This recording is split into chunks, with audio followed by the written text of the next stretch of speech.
Thank you for joining us at Warriors Corner for Info and Intel in the Information Advantage. Please welcome our presenters, Major General Neil Hersey, Deputy Commanding General Operations from Army Cyber, and Colonel Justine Kroom from G2. Cool. Hey, welcome everybody. Pleasure to be here. I've been to AUSA many times. I've done a couple of Warriors Corners, but this is the first time that I've got to do a presentation on info and intel support to Information Advantage with my partner here, Colonel Justine Kroom. So I'll start out with a bit of a vignette. So you can imagine this. We're in Poland, and the sergeant parks their Stryker vehicle in a field in Poland, not realizing that field is actually somebody's livelihood.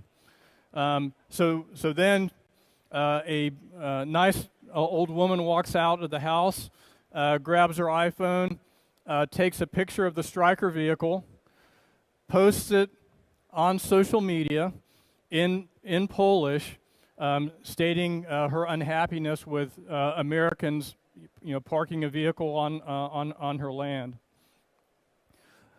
So you'll see on one of our charts we talk about the golden hour. In the commercial sector, the standard is 30 minutes to be able to counter negative media or disinformation. And I would argue there are statistics that suggest it's probably closer to 15 to 17 minutes. So clearly there's a tool, a capability needed for us to be able to see in the information space in native language, rapidly understand what's going on, be able to communicate what's going on ad echelon to the commander in a very timely manner. So the rest of the media cycles, so that will run 24 hours. It will probably leave social media in our experience. So then, traditionally, it will enter the public affairs realm. We'll have to come up with a statement about what happened.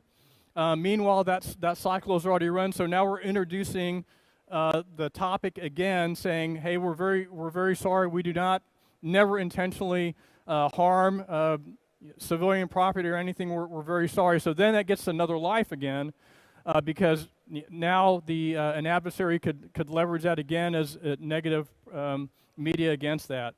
So if we have this tool, we can see what's going on at echelon.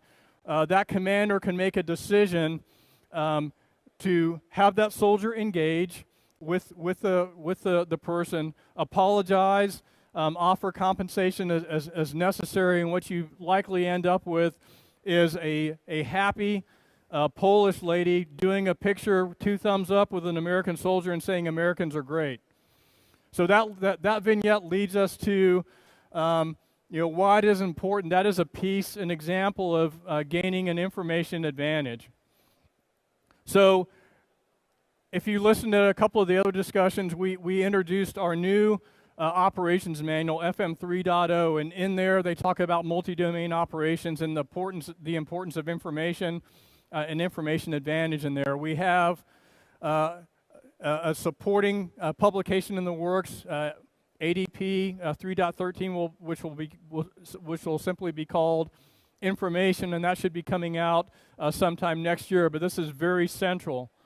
So within Army Cyber, we look at there are 5 core tasks or activities within Information Advantage. Those are enable decision-making, number 1. 2, protect friendly information. Number 3 is inform and educate our domestic audiences. 4 is educate and influence foreign or international audiences. And then 5 is conduct information warfare. So what Colonel Kroom and I are going to do is just dive into each one of those a little bit and then talk about a couple of other things, and then look forward to your questions going forward to that. So I'll start off with enable decision-making. So 80% of what Army Cyber does on a daily basis is operate and defend our networks. About 1.4 million users out there, and those networks allow commanders and leaders to get information in a timely, reliable manner, ingest tremendous amounts of data, and as much as possible using AI, make sense of that data so they can make decisions. Ideally, better decisions faster than an adversary commander can make them. So, Justine. So in the G2, what we're responsible for is taking that traditional and non-traditional information and intelligence and fusing it into one comprehensive picture, looking at those actors, those entities, those facilities, and their capabilities. And we do that across not just nation states. A bit about protecting friendly information. We have made significant investment in personnel training structure to get after that. Within every unit in the Army that has their own network, they have cyber security service providers known as CSSSPs, which are the first line of defense. Within Army Cyber, we have cyber protection teams, which can they can go forward and hunt proactively on one of our 4 networks and look for adversary presence. They have the ability to tie back in to Fortitude Hall, which is where Army Cyber is located, use our big data analytics platform, rapidly characterize behavior as anomalous, adversarial, or in need of immediate response. We have the ability to deploy them when necessary to a local network, or a lot of it we can do through the sensors and capabilities that we have out on networks, and do it remotely back from our facility at Fortitude Hall. Justine. So that centralized support that we provide, it leverages all the traditional intelligence disciplines, from the human intelligence all the way to the SIGINT intelligence. But one of the keys that we have in moving at speed is measuring and understanding the publicly available information and the commercially available data that's out there. We take those single streams, we aggregate them all together, and based on the event, the product, the environment that we're in, because each theater is distinctly nuanced and unique, we then aggregate that information to be able to provide those holistic products.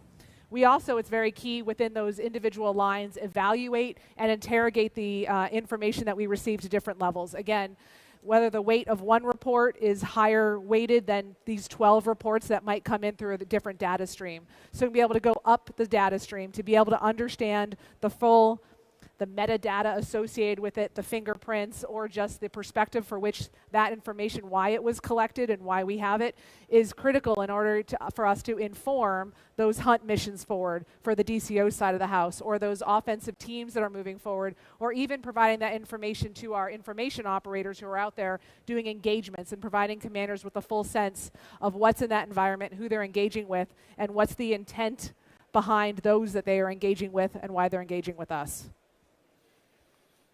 So the third core task is inform and educate our domestic audiences. So that's the primary mission of the public affairs offices. What we do is we make sure those public affairs offices and officers have as much data about the information environment from a lot of the tools that Justine talked about, and then in particular when there's mis or disinformation out there, discovering it very, very rapidly, getting it to the public affairs folks as early as possible, so then they can work on, getting the truth out quicker and faster than the adversary can repopulate the misinformation piece. That element of effort that goes into left of actually doing any action or understanding the environment left of an event is tremendous. And so on this line of effort, it's key for us to have that baseline and characterization so that we can identify malign influence actors and their activity. We can identify those false flags, and we can provide that at echelon to the customers out there, to our partners, and to our military leaders so they understand the environment and some of those changes. That ecosystem is key, but it does take a lot of work left of that event to truly understand that nuanced environment.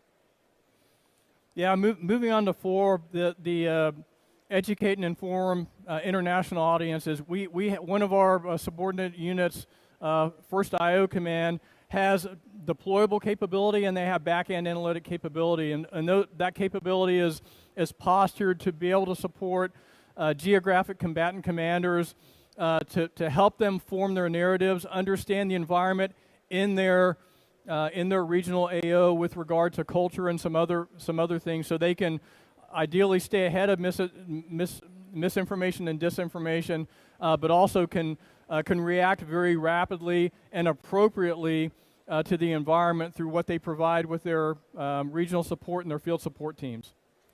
So working in this environment, we are not at that stage yet where technology can solve everything for us. The human factor in this process is key to identify, again, based on the language or the cultural aspect, what, again, are some of those nuances, even the changes of colors, pictures in a statement, in the messaging that's out there, or even the fingerprints. Very often you might come to an assessment that this could be one actor or another when you're trying to do attribution.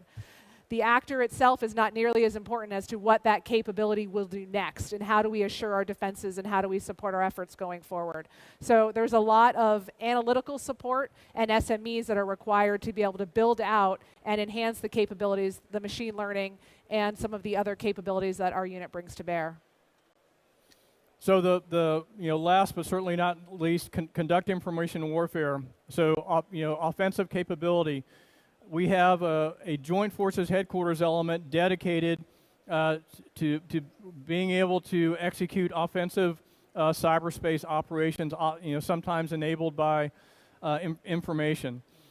We have a brigade that is built, trained, and equipped to do that, the 780th Brigade, and we do that when given a proper authority and given an operational requirement going forward. As mentioned in a couple of different briefs, we also have partners involved with that, with USASOC and SMDC. So when we talk about the triad, that's really that really brings in a powerful application of how the triad could actually work in the conduct information warfare piece.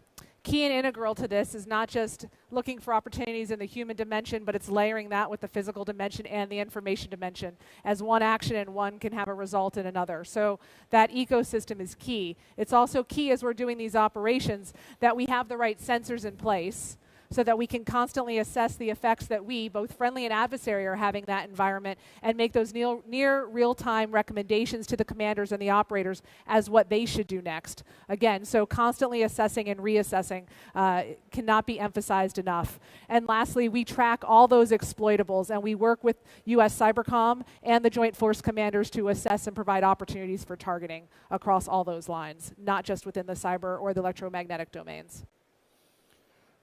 So taking all those things into account, we know that going forward we need additional skill sets, we need additional technology, data science, more and more capable cyberspace operations professionals.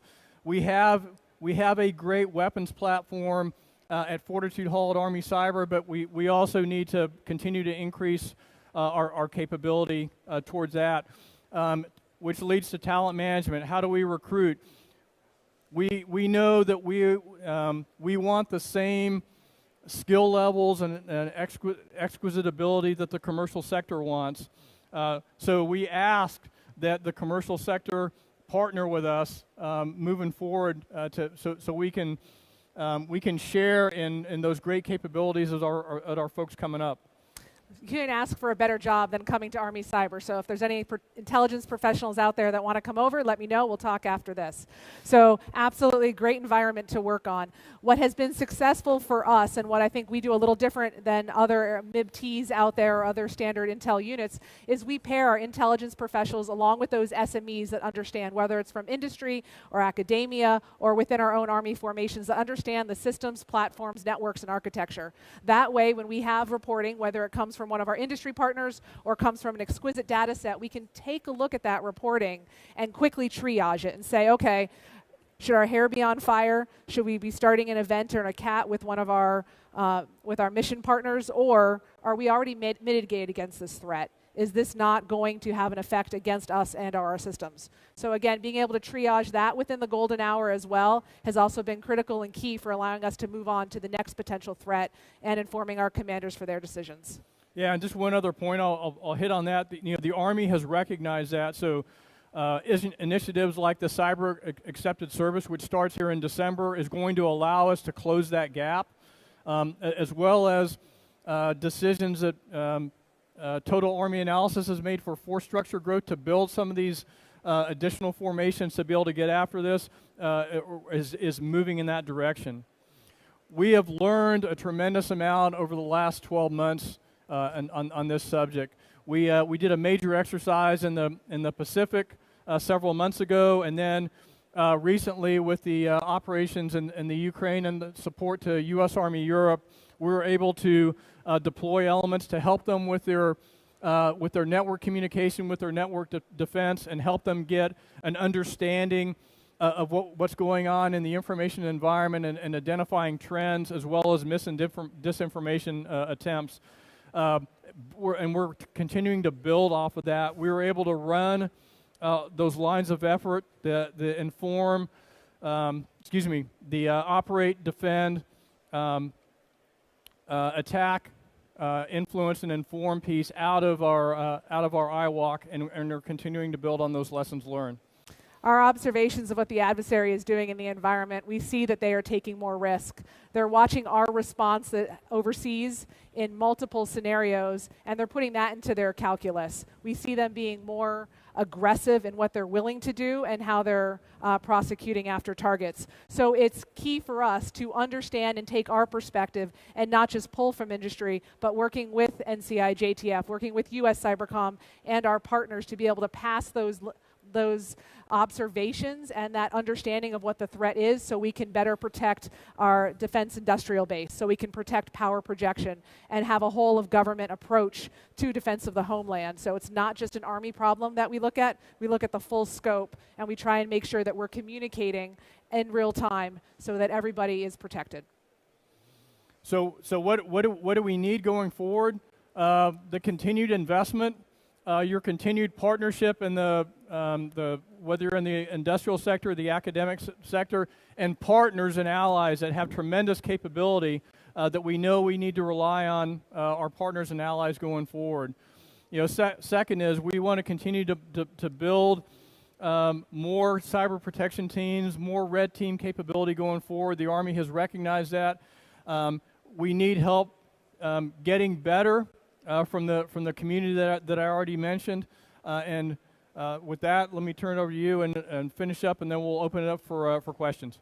So the best thing that we can do moving forward, again, as an Army Intel enterprise, working with the Joint Intel enterprise, is determining at echelon who's doing what, whether that's from the collection aspect or that's from the production aspect, and nest our efforts and pulling that thread throughout so there's no duplication. Our resources are our most critical element in what we do, from the human part down to our commercial assets and our machine learning capabilities. We don't have time to waste those resources. So the better connected we are and nested at echelon to be able to deliver information back to the warfighter and the decision makers is what's key for us. And it's something that we're continually working through and leveraging every single day, trying to build this enterprise as we move forward.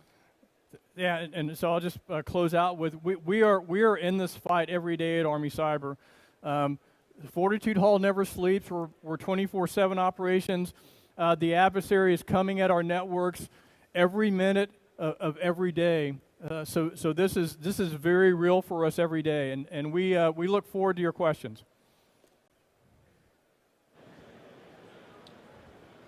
Thanks. Sean Carberry, National Defense Magazine. Can you talk a little bit more about your tools and methods of assessing effectiveness of information operations? Because this has been a long-running challenge, and there's research that estimates of adversary messaging have actually overstated because they measure quantitative items, the number of tweets or retweets, and aren't really determining whether or not messaging is affecting populations. So how are you addressing that and getting beyond these sort of numerical comparisons of information operations? So I'll speak generally about it first, and then I can then Colonel Kroom can talk a little bit more specifics. But we use a variety of tools. We have the traditional Intel Enterprise that we won't talk about the specifics of that, but we get information and data from there that is analyzed that has one view of it.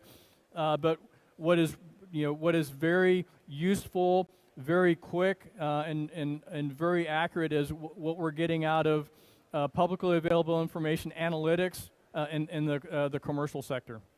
So it does take quite a while to set up that baseline. It's very labor intensive. It takes a multitude of sources, and understanding what are those sources, what are those social media, traditional, non-traditional media apertures that are within that environment, understanding those to understand how message would translate, understanding the different target audience and target area analysis, target audience analysis is key. Again, very labor intensive left of any event. So if we have that right, when we see actors, both friendly and adversary, acting within the ecosystem, we can measure changes. It does come out to be a metric, but we are very careful to say that activity within the information space or within the cyber electromagnetic domain doesn't always mean massive activity, does not directly translate to threat.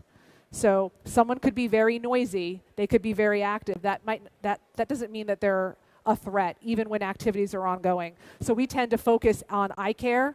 So I care. I care about their intent, their capabilities, their accesses, their resources, and their expertise.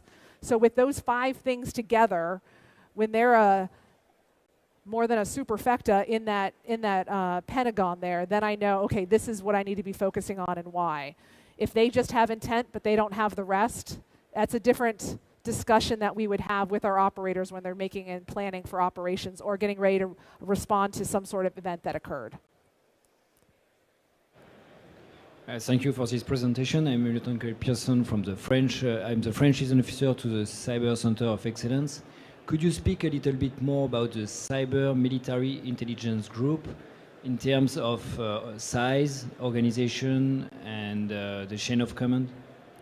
First, I'll speak. We are very happy that we have a capability like the Cyber Military Intelligence Group. It was envisioned about 24 months ago. We made some internal building of that, the core of that organization, and now we're at the point where we realize that we need more of it. It is very, very effective at doing the cyber-specific things, and Colonel Kroom was at the very beginning, so I'll let her brag about it a little bit. So I am very excited about this organization, not just in how it's operating now, but what the future of this organization will look like and bring to Army and Joint Forces moving forward.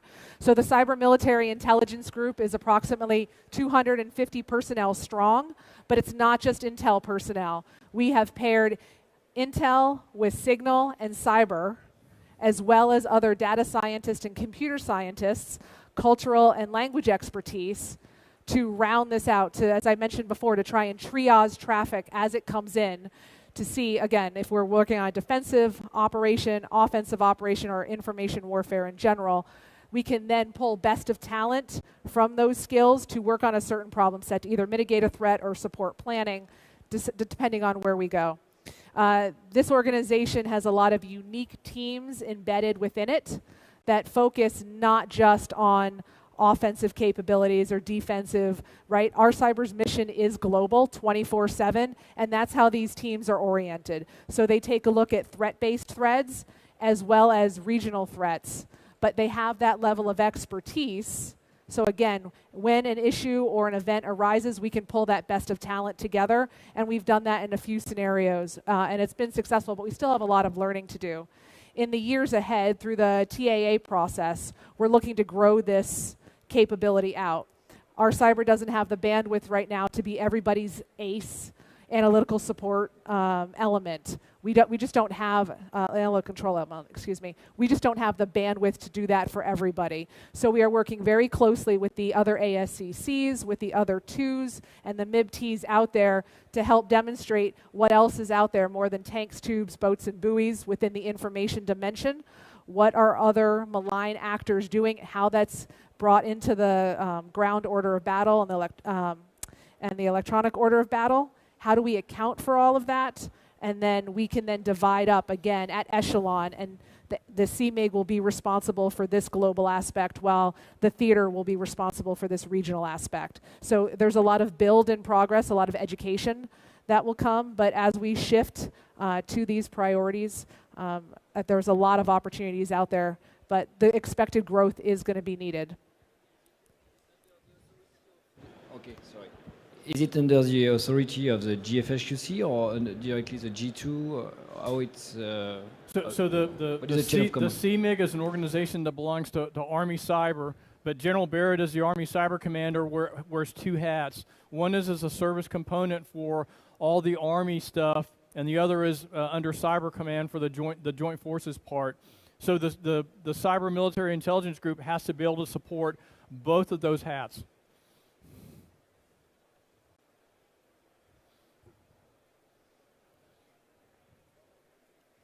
Yes, sir.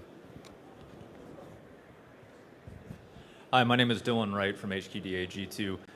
How do we shift from responding and countering mis and disinformation to more of a offensive posture where we're the ones who are setting that sort of tone and having them respond?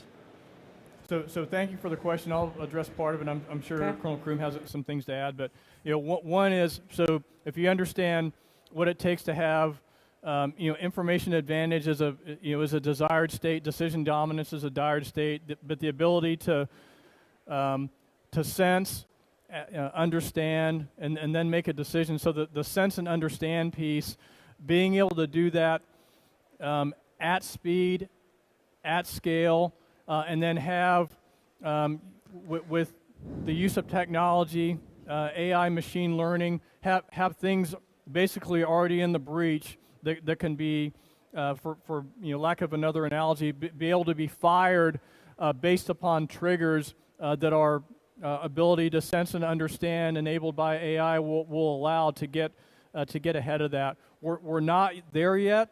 We have certainly gotten faster on the understanding piece, and we're continuing to learn through our experiences and exercises in the Pacific. We'll explore it at Project Convergence coming up in 22 and then in 23, and we're learning a tremendous amount in support of operations in U.S. Army Europe. So it's a easy but very difficult transition to make.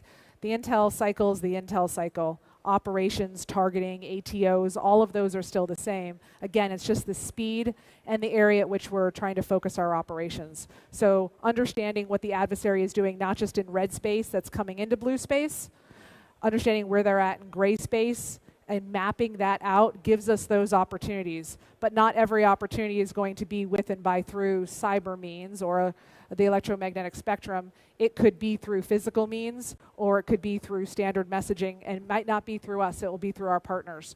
So working with US Cybercom and the other sister services, they've had many reps and sets in where they've had impact. It's just to the most audiences, they don't see that. Cool.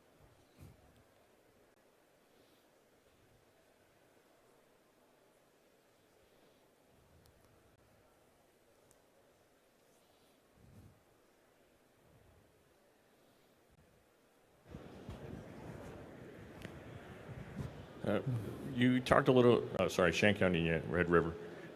You talked a little earlier about integrating data sets and using or utilizing big data platform within that context. Could you, elaborate on how that process is occurring and what kind of improvements or things you would like to see? So one of the efforts that we're currently working right now is to take non-traditional operational reporting and making sure that we can move it into the Army Intelligence Database and processing. So when we take what we call cyber 9 lines or information reports, similar to what you would traditionally see in a theater with a misrep or a post-operation, how do we get that message traffic and report it into the system? Because what's of interest to one person could be of high value to another, and we need to get that into the system so it's available to be able to be manipulated for in support of planning or as part of a response mechanism. When you can aggregate all those events or all that information together, you might be able to find trends from operational impacts that have occurred in the environment that then translate over into potential opportunities for further collect or larger intelligence assessments. But to more, just a little bit more on that. So, our big data platform, part of the architecture has this, I'll just call it a data lake. That it's going to be the place where we fuse what comes out of the classified portion of the Intel enterprise with what's coming out of publicly available or OSINT together, being able to tag that appropriately and make it rapidly retrievable using AI, using AI and machine learning. So it takes a lot of that search burden off of the person that needs it so we can move at speed.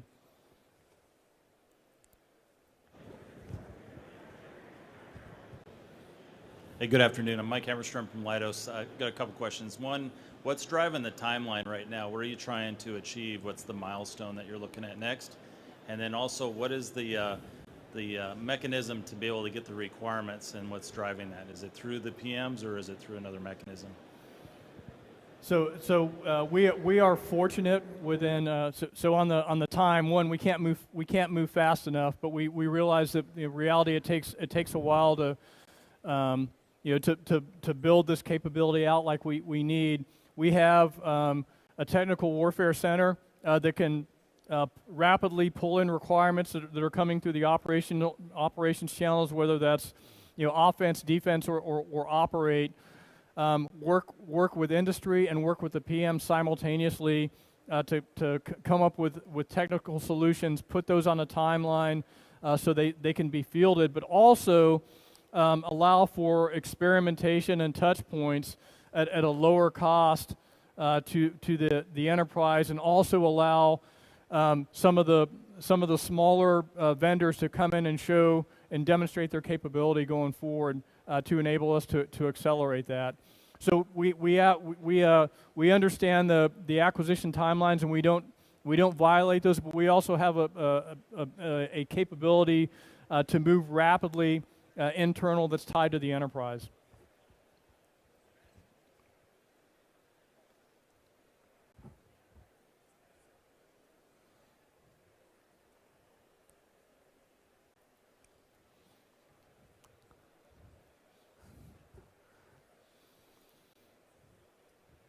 Is that it?